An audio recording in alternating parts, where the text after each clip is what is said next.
Danger at Diablo, Chapter 9. The Rescue. Annie made a flying mount on target and raced to stop the runaway team before they could reach the open gates. In the buckboard, Edith was being bounced about helplessly, too terrified now even to scream. Shanley stood frozen, expecting his daughter to be thrown out of the swaying wagon at any moment, while Tag, horrified at what he had done, watched helplessly. Annie had almost reached the side of the buckboard when it swung around and out into the open road, but the scared thoroughbreds pulled away fast from the slower cowpony. Annie yelled, "Whoa!"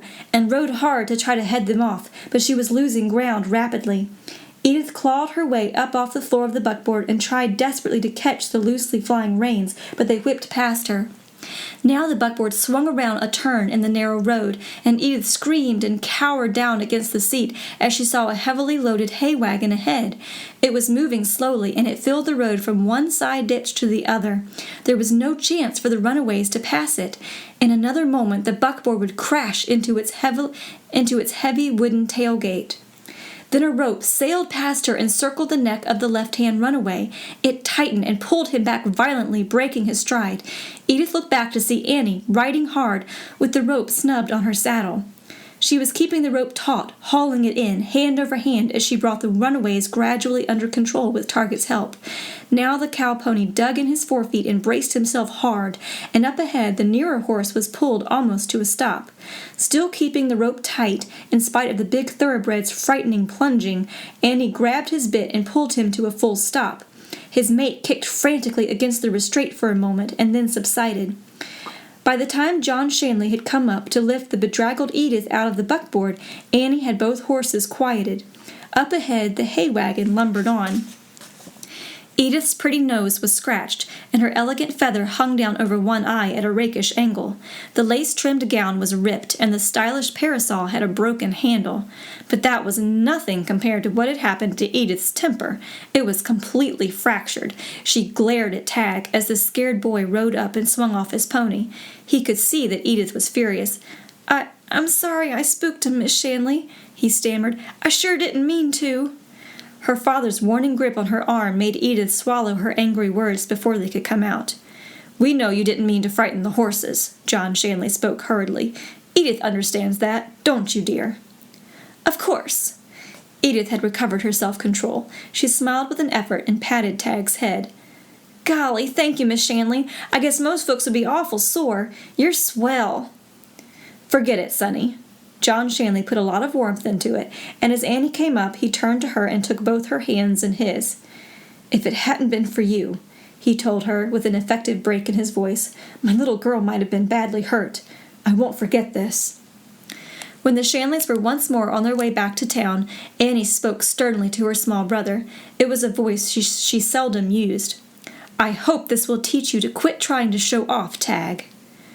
"I'm sorry, sis." Tag lowered his chin. "I was just so glad about going to the party." "I know, honey." Annie couldn't be angry with him for long.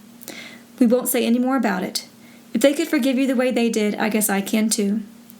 In the buckboard, Edith Shanley sat bolt upright at her father's side. The drooping feathers swung down against her cheek, and she slapped it aside angrily. He stole a look at her before he spoke. He could see she was in a temper. "What do you think of McTavish's niece?" he ventured. "I don't like her, and I don't intend to put myself out being nice to her. If she comes to the party after this, I intend to ignore her." "I don't think so, Edith." Shanley's tone matched hers. "Just watch," she snapped. "I'll take her down a peg, her and that brother of hers, the nasty little—" "That's enough." John Shanley's voice cut like a lash. For a few minutes they rode on in silence. Then Shanley spoke, quietly. "I'll make a bargain with you. What was it you wrote me about Senator Brown's daughter going to Paris next winter?" Edith's face brightened. "She's leaving in December. Why?" "Simply this.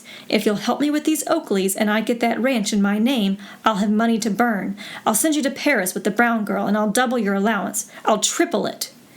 Edith studied his face shrewdly. "I'll need a whole new wardrobe if I go abroad."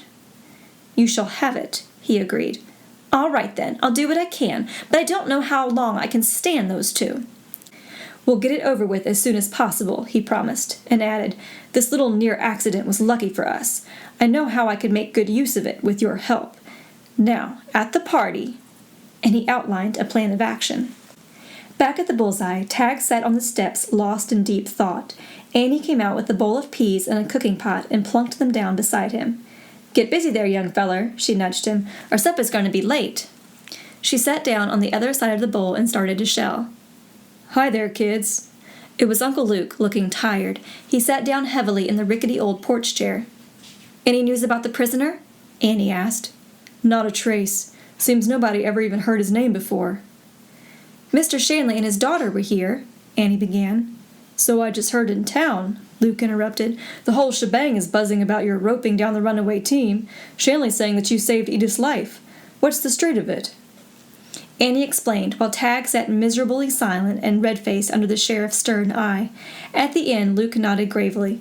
"Good work, Annie. Sounds like Shanley wasn't stretching it at that. He swears he's going to do something handsome for you as a reward."